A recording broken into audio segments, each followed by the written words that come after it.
The low hum of fluorescent lights barely filled the silence in courtroom 307. It was Monday morning, and the courthouse still held the stale scent of paper, dust, and something faintly metallic like secrets to long buried. Sunlight filtered in through the high windows, cutting across the polished floor in slanted beams that stopped just shy of the boy. In the front row, Elijah Carter sat perfectly still, his back to straight, his small hands curled tightly around a photograph that had long since surrendered its gloss. His navy blue sweater drooped on his thin frame, sleeves tucked down over his fists. At 8 years old, he looked more like 5, not because of his size, but because of the hollow quiet he carried around him like armor. Judge Rebecca Monroe adjusted the glasses perched on her nose and flipped the next page in the manila folder before her. Her pen hovered, but she didn't write. She had presided over hundreds of custody cases, some gut-wrenching, others grotesquely bureaucratic, but this one slowed her breath in an odd, unfamiliar way. She scanned the history again, 7 placements. In 8 years, notes scribbled in bureaucratic shorthand, failure to attach, night terrors, inconsistent emotional regulation, each one written like a diagnosis, not a symptom of what had been taken from this child again and again. Across the aisle, Gregory and Marian Whitaker sat stiff-backed and gleaming, a perfect upper-middle-class portrait.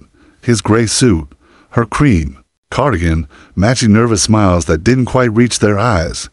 "Your Honor," Marian began, voice surfed with regret. "We tried. We really did." Rebecca's gaze slid from the boy to the couple, explained what trying entailed. Mrs. Whitaker, she smoothed a wrinkle on her skirt. "We enrolled Elijah in a private academy, gave him his own room, a dog, everything. But he refuses to speak, to bond. He has these episodes, screaming in the middle of the night, clutching that photograph like it's a grenade.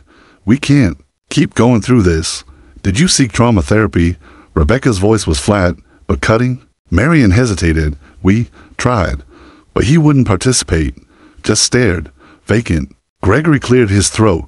"Your Honor, we have the biological children at home. We can't risk." "Risk what?" Rebecca cut in. "A child who's hurting." The room stiffened. Rebecca could feel it, an unseen weight growing heavier. She glanced again at the boy. Elijah hadn't moved, hadn't looked up, but her judge's instinct twitched. "Elijah," she said gently, "would you like to speak? Anything at all?"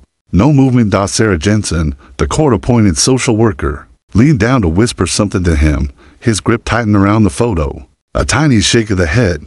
Rebecca sighed. She'd seen this too many times, but just as she turned to issue her ruling, Elijah shifted. Slowly, like ice cracking under pressure. He stood. His head was still down. The room held its breath. Then he looked up. His eyes were deep pools wide, black, ancient. Something in Rebecca's chest constricted. "You're my mom," he said, quiet, barely above a whisper, but it rang like a bell in the bone silence. Gasps cut through the courtroom. The Whitakers froze. Sarah straightened, her mouth ajar. One of the clerks dropped a pen. Rebecca didn't move. Couldn't. For one impossible moment, her breath left her body. She stared into Elijah's eyes and felt her world spin on a hinge she hadn't known existed. Her hand trembled at the edge of the bench, because somewhere, deep in the long-forgotten corners of her memory, she remembered those eyes. From a hospital room 8 years ago, and they remembered her back. The courtroom didn't breathe. Judge Rebecca Monroe's gavel had never felt so far away. She wasn't sure if the thundering in her ears was from shock, or the impossible words still echoing off the polished wood panels. "You're my mom." Elijah stood motionless, still clutching that worn photograph like it anchored him to something no one else could see. His voice had been soft, but it ripped through the room like a scream. Not desperate, not confused, but certain. "You're my mom," he repeated again, stronger this time. Rebecca's knees wobbled beneath her robe. Her first instinct wasn't denial. It was recognition, the raw, terrible familiarity of something she'd spent 8 years burying. Those eyes, that shape of his mouth, the slight lift in his left eyebrow when he spoke. The part of her brain, trained to dismiss emotional conjecture, tried to shut it down. Impossible. But something else whispered louder. "What if it's not?" Marian Whitaker stood sharply, her chair screeching back. "Your Honor." He's confused. This is delusional, Elijah." Rebecca's voice cracked. She cleared her throat. Tried again. Softer now. "Where did you get that photo?" The boy didn't answer. His hands trembled as he slowly opened the fold of the paper he kept pressed against his chest. The courtroom strained to see. Rebecca leaned forward. Her stomach twisted violently. There, faded but unmistakable, was a photograph of her pregnant, sitting on the stone bench outside Riverside Memorial Hospital. It had been taken 8 years ago.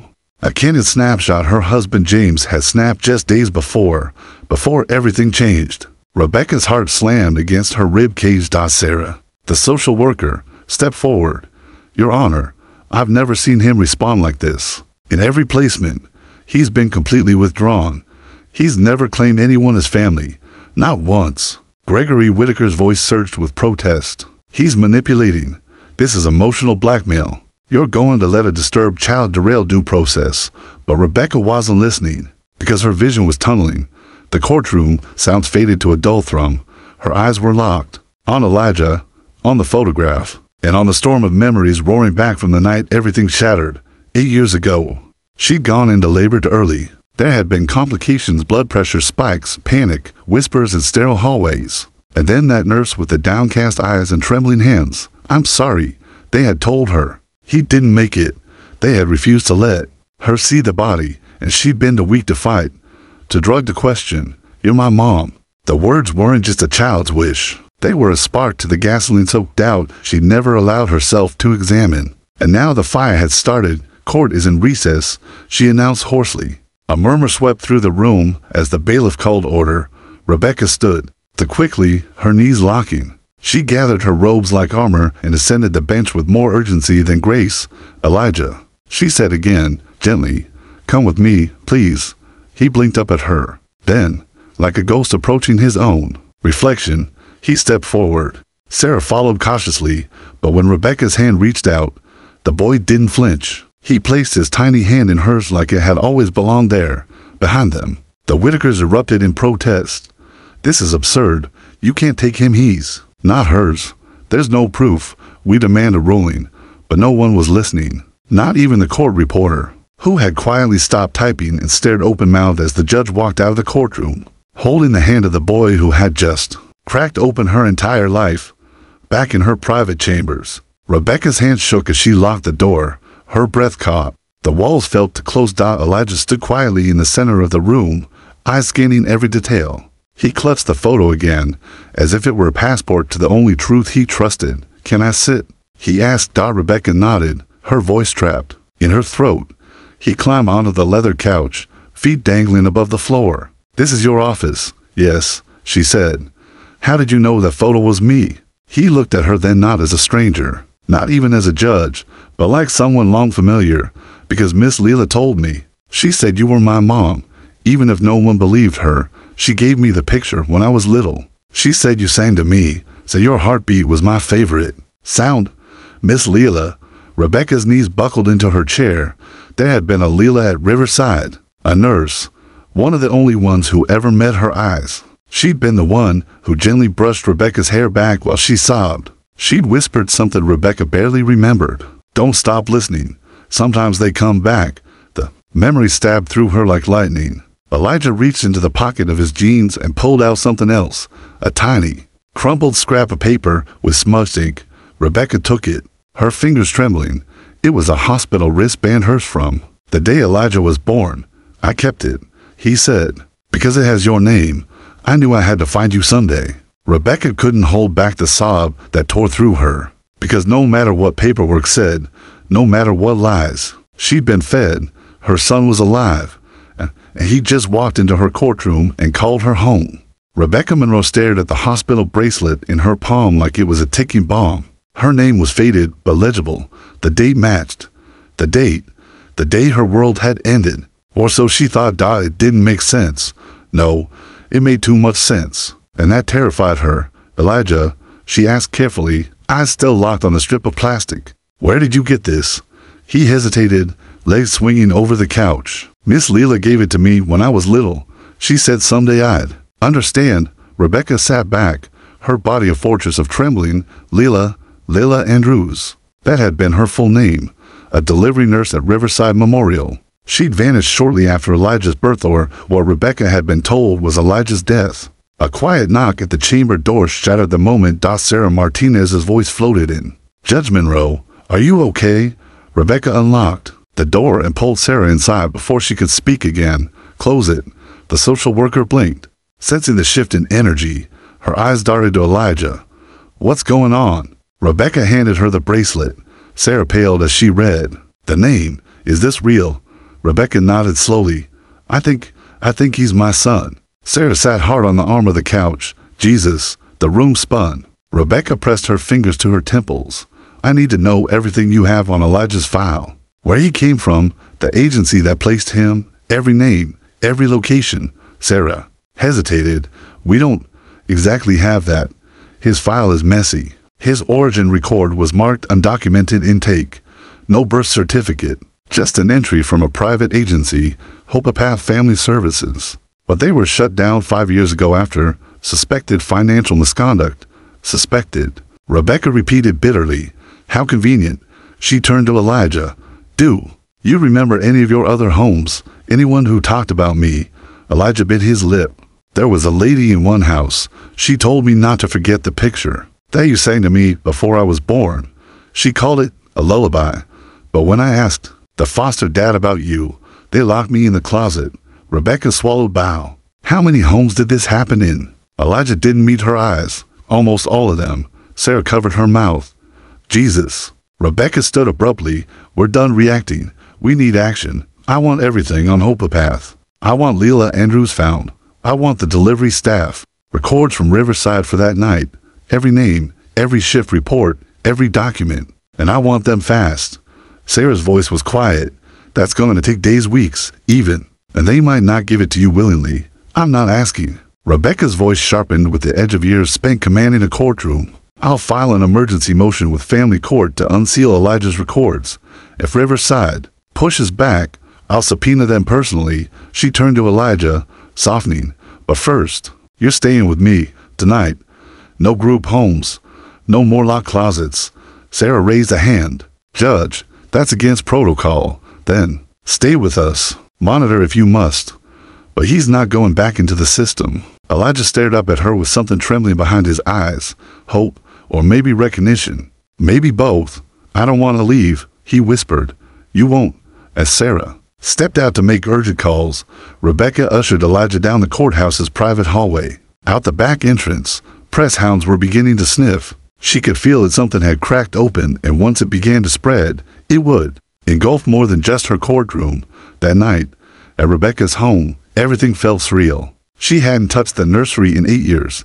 After James died after the funeral, the hospital, the death certificate had become a mausoleum of hopes too painful to touch. But something had compelled her not to dismantle it. Now, Elijah walked in, dragging his fingertips across the old wooden crib, still folded and stored in the corner. Dust coated the shelf of unread parenting books. A faded onesie he hung on a hook near the window. It read, Hello, my name is Miraculous. I dreamed of this room, Elijah said softly. A long time ago. I thought it wasn't real. Rebecca knelt in front of him. It was, and it still is. He pulled out the photograph again. I held this when they moved me from house to house. Some places tried to take it away. I hid it in my sock or in the lining of my coat. I couldn't let it go. Because you were real. I knew you were real. Rebecca wrapped her arms around him. For the first time in years, the walls she had built didn't hold. They shattered. Later, when Elijah fell asleep curled against a pillow too big for his small frame, Rebecca sat in her study, the old hospital. File was spread across her desk, and beside it her personal file. She studied the medical documents, noting inconsistencies she'd once dismissed. No body shown to the mother. No autopsy requested or performed. Certificate signed by hospital. Administrator not coroner. And that name again, Dr. Rayburn Wells. Her hands trembled. She pulled out her laptop and opened a secure email to Marcus Chen, a private investigator she trusted once during the judicial misconduct case. She didn't trust many but Marcus. Had integrity and teeth. Subject, urgent assignment Marcus, I need you. This isn't for court. It's personal. Look into Riverside Memorial Hospital 8 years ago. Name, Elijah Monroe now Carter. Delivered via emergency C-section. Presumed stillborn. I believe it was a lie, Start with Dr. Rayburn Wells, Nurse Leila Andrews, Agency, Hopopath Family Services. Do not go through official channels. Assume corruption. Assume obstruction. I need truth. Fast. Underscore she hit send. Then sat back, staring at the ceiling. If she was right and her gut screamed this wasn't just a tragic mistake. This was theft. Planned. Executed. Institutional. She reached for the photo Elijah had dropped earlier, one copy of the few that still existed. In it, her younger self smiled wide, full of hope, cradling a baby bump that had held more than just life. It had held everything. Now, her son was asleep down the hall, as she was about to go to war to protect him, not just from the past, but from whoever wanted him hidden in the first place. Because if they lied once, they could lie again, and this time, she was ready. The storm broke at 3:12 a.m. Rain battered the roof of Judge Rebecca Monroe's home like fists pounding to be let in. Thunder cracked through the night as she stood at her study window, staring out at the darkness. She hadn't slept. She couldn't. Not after what she'd uncovered. Beside her on the desk, her laptop buzzed with a new message. The screen lit up with a subject line that hit like a fist to the ribs. Hopopath files. Confirmed trafficking. She opened it. Marcus Chen's voice played low in her headphones. Distorted but urgent. Rebecca, I found something. This goes deeper than we thought. Hopopath wasn't just an adoption agency. It was a laundering front for stolen infants. Their records were scrubbed after the closure. But I found a partial hard drive backup from a terminated employee. They marked your son's intake with the code Cobalt 9. That tag shows up on 27 other children, all born to single, hiring black women. Judges, lawyers, surgeons, all declared stillbirths. All babies vanished. Rebecca's knees nearly gave out. Her breath caught as another file loaded, a scan ledger, payments, names, signatures, $310,000 wired the same day Elijah had been born. Next to it, the names, Richardson, M&G, expedited placement, delivered, MM. Elijah Monroe. Thunder cracked again, this time inside her skull. They sold him. They sold my son like property, and she had rolled over hundreds of family cases while her own child was passed like merchandise through shadowy hands. Her phone vibrated. A text from Marcus lit the screen. Found Leila Andrews. She's alive. In hiding. We'll talk, but only in person. She's afraid they're still watching. Rebecca replied instantly. Arrange it. Today. Whatever it takes. Behind her, a small sound stirred. She turned and found Elijah in the doorway, wrapped in a blanket, his eyes wide and unsure. Nightmare? She asked gently. He nodded. I dreamed they came back for me. The people who used to move me at night. They didn't have faces, just gloves. Rebecca dropped to her knees in front of him, pulling him close. No one is taking you again. Do you understand me? No one. Elijah didn't answer, but he held on tighter. As morning light began to push against the rain-soaked sky, Rebecca made a silent vow. She had lost too much. She would not lose him again. By 9 a.m. She and Elijah were in her SUV, Sarah Martinez in the passenger seat. The social worker hadn't asked questions when Rebecca called and said, We're going to meet a witness. Bring your ID. She had simply arrived, files in hand, wearing the expression of someone who knew the system too well to be surprised anymore. Leila Andrews was waiting at a roadside motel 2 hours outside the city. In a room that smelled like old secrets and cheap soap, she answered the door in a gray hoodie, her eyes bloodshot and her hands shaking as she ushered them inside. She took one look at Elijah and crumpled. I knew, she sobbed, collapsing into the worn armchair. I told them it was wrong, and they pushed me out. They said I was unstable, that I had crossed boundaries. But I saw him. I delivered him. He wasn't stillborn. Rebecca sat down slowly. Tell me everything. Leila nodded, tears streaking her face. They watched for women like you, strong women, educated, alone. You had a complicated delivery, emergency C-section. They sedated you for longer than necessary. Protocol was to let the mother see the baby, even if deceased. But they wouldn't let you. You asked for your son, and I saw the moment you realized something didn't add up. But you were groggy. They moved fast. Rebecca's throat felt scraped raw. Who gave the order? Dr. Rayburn Wells, Leila said. He was in charge. But the real monster was the administrator Miranda Cage. She ran the adoption partnerships. Hopopath was her brainchild. She had ties to judges, lawyers, private clinics. She called it strategic placement, said some babies deserved more than their mothers could give. Rebecca nearly choked. She decided what we deserved? Lila shook her head. No, she decided what she could sell. Babies were matched with premium buyers. Black babies from professional class women were the most expensive. She said they were versatile. Matches. Sarah covered her mouth, horror spreading like wildfire across her face. Elijah, silent until now, looked up. She said I was defective. Lila's eyes filled again. You weren't. You were perfect. But when the Richardsons started complaining, they labeled you as unresponsive and moved you back into the system. That's how they buried you. And the file, Rebecca asked, the falsified death certificate? Hospital board signed it under Dr. Wells' recommendation. They've done this before. But they usually pick targets who can't fight back. They didn't expect you. Rebecca's breath caught, because they did pick her. And now they would regret it. Back in the car, as Elijah drifted off in the back seat, Sarah turned to Rebecca. This is explosive. You know that, right?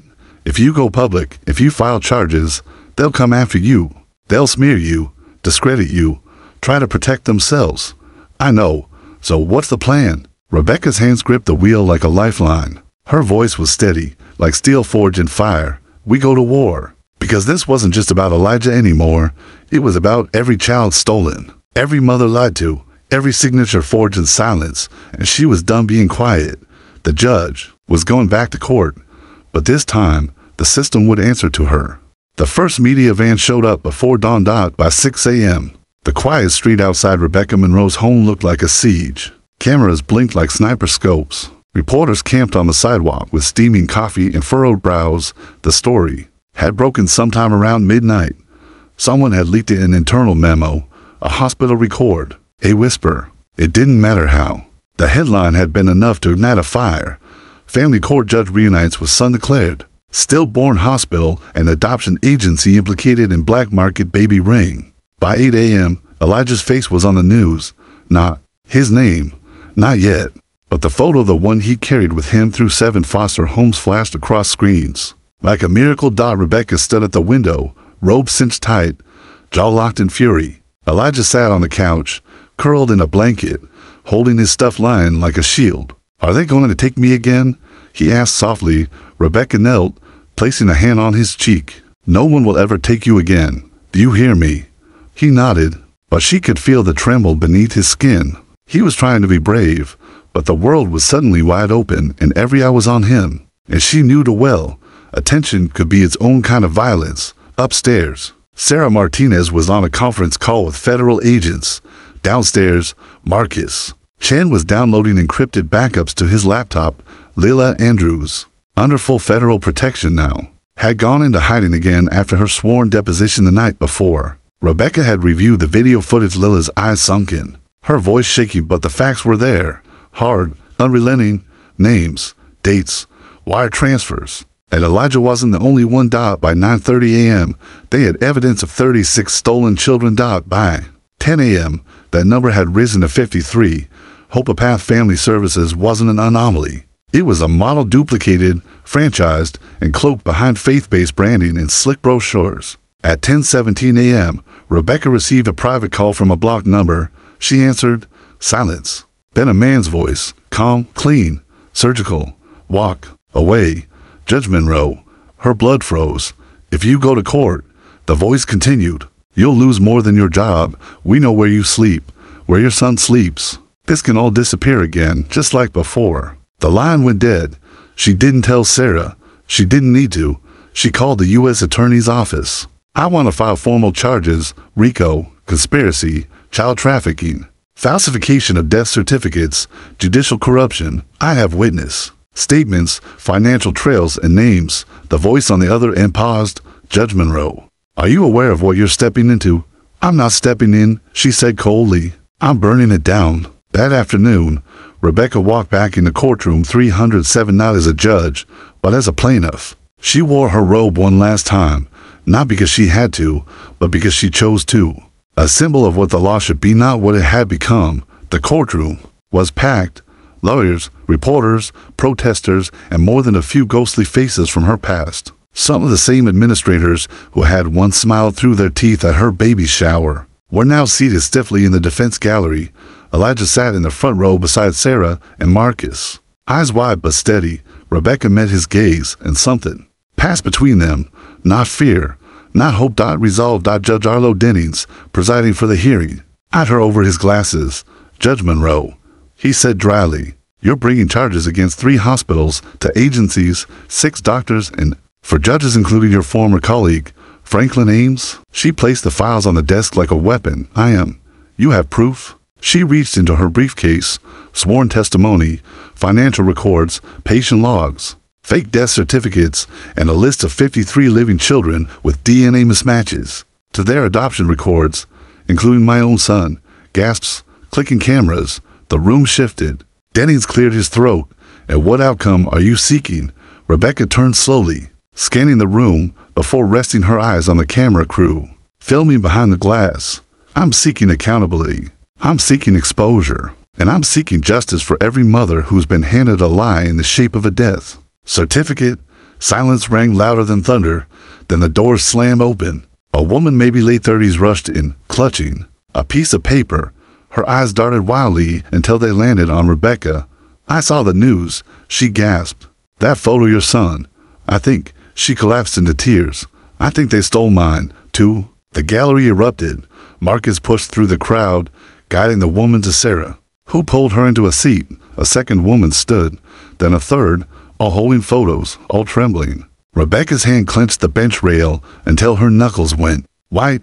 The avalanche had begun. Outside, the media swarm grew. But inside Courtroom 307, a war was declared, not with fists or weapons, but with truth, undeniable, unstoppable. Rebecca turned back to Judge Dennings. We will not be silenced. In the front row, Elijah stood suddenly. He pulled something from his pocket and walked to the bench. Not the photo, not the bracelet. It was a small drawing, folded and worn. He handed it to Dennings with both hands. The old judge blinked, unfolded it, and stared. 3 stick figures, a woman, a boy, and a smaller baby. I had a twin, Elijah said quietly. Miss Leela said they took 2 of us that night. Dead silence. Rebecca's breath caught like a hook in her throat. Elijah looked up, voice clear. You found me. Now, help us find him. And just like that, the case expanded again. Not just justice for the past, but a race to find another stolen child somewhere out there, still lost, still waiting, still dreaming of a lullaby he couldn't quite remember. The child in the surveillance footage couldn't have been more than an hour old. The screen flickered with black and white grain, but the details were unmistakable. A nurse face obscured by a surgical mask carried a swaddled newborn down a dim corridor of Riverside Memorial's maternity wing. The timestamp matched Elijah's supposed time of death. Rebecca sat forward in her chair, barely breathing as Marcus Chen scrubbed the video frame by frame. There, he said, pointing. Freeze. The screen locked onto a figure at the far end of the hallway, a man in a white coat passing an envelope to someone off camera. A hospital administrator, according to badge records. The man receiving the envelope wore an expensive suit. Rebecca had seen that face before, at fundraisers, at bar association galas. Franklin Ames, her former judicial colleague. You still want to believe this was just a rogue doctor? Marcus asked, his voice low and bitter. Rebecca didn't answer, because she already knew. This wasn't just a black market adoption ring. It wasn't even just systemic corruption. It was profitable genocide by paperwork designed to target women like her, accomplished, educated, and black. Women who were strong enough to raise children alone and threatening enough to be erased. But they didn't erase her. And now, they couldn't. Rebecca stood from the couch in the safe house's living room and stared at the corkboard of evidence. They built like a war room, maps with string, redacted files, DNA comparisons, mugshots, bank ledgers, Elijah's crayon drawing of his twin sat at the center like a heartbeat. She turned to Sarah, Jenny Kirkland, who had joined them in protective custody, and the 2 newly reunited mothers who had come forward in the courtroom. They trafficked infants for 30 years, used faith-based agencies as cover, paid off judges, doctors, even politicians. They destroyed paper trails, forced children into the foster system when buyers backed out, and silenced any staff who questioned them. Jenny lifted her head until, now Rebecca nodded. Now we flipped the script. By noon, the press had been summoned.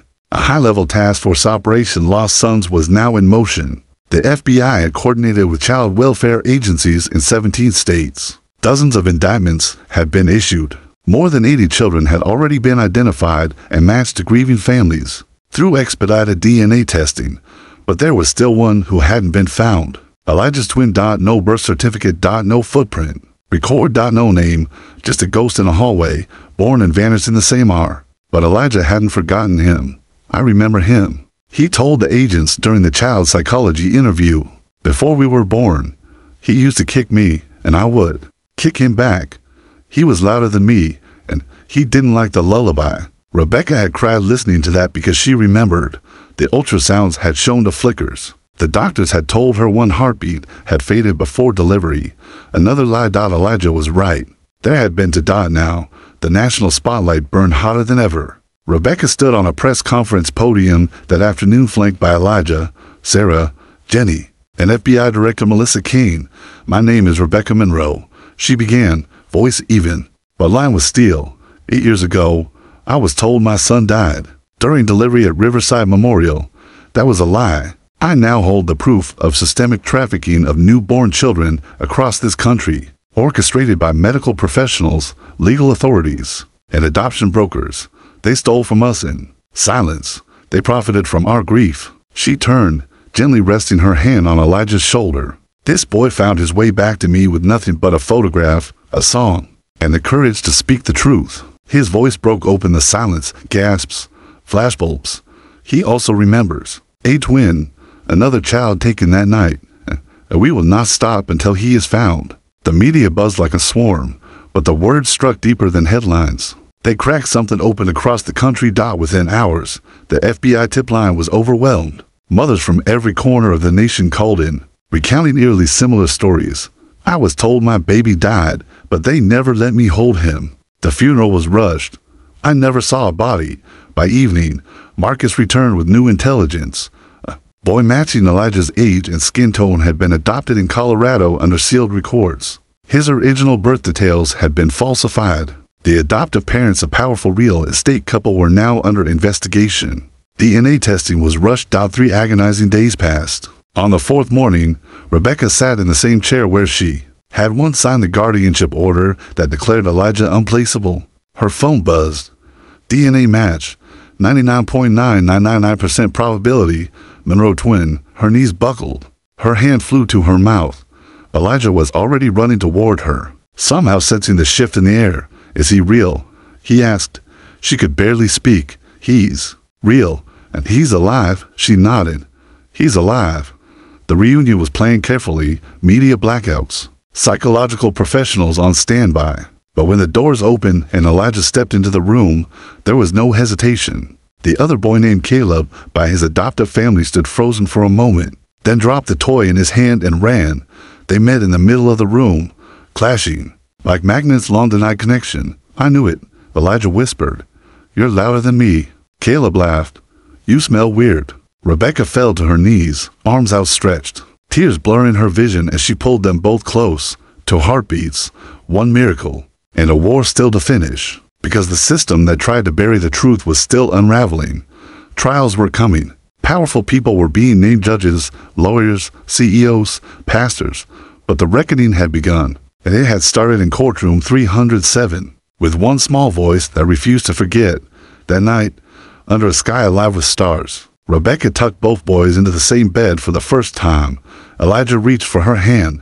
"Mom," he said softly, "you think the other kids will find their moms too?" She nodded, tears slipping silently. "They will," she whispered, "because you showed them how." Outside, the night whispered like a lullaby carried on wind. The world would never be the same again.